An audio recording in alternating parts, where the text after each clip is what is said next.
আমি এখান থেকে দেখতে পাচ্ছি যে অনেক জায়গায় একটা বিশেষ দল তারা পরাজয় অনুভব করে আমাদের নারী কর্মীর মধ্যে হামলা করা হচ্ছে, অত্যন্ত ন্যাক্কারজনক। নিন্দা করা ভাষা আমার নাই।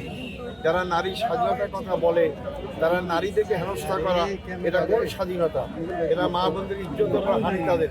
এই চরিত্র যখন নির্বাচন জেতার আগেই শুরু হয়েছে, নির্বাচনটা জিততে পারে দেশের নারী সমাজের কি অবস্থা হবে সহজরূপে আমি তীব্র নিন্দা করি। আমি এখানে এসে যে সাড়া পেয়েছি, জেল থেকে বের হয়েছে, আমার কাছে অকল্পনীয় মনে হয়েছে।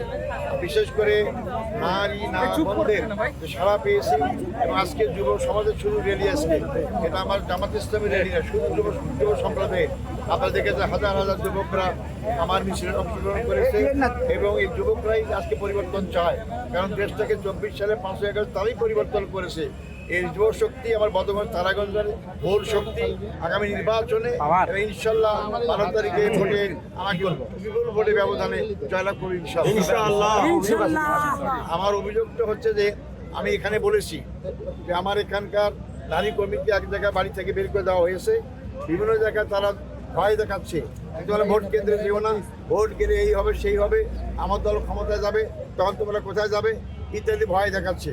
আমি আমাদের কর্মীদেরকে বলেছি, প্রশাসনকে বলেছি, প্রশাসন মোকাবেলা করবে ইনশাল্লাহ।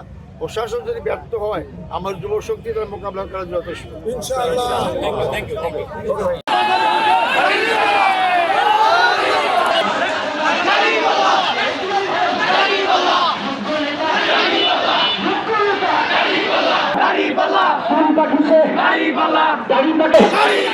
নাইসা নাইসা ও চাচা দেখান খানকার সরকার একই সাথে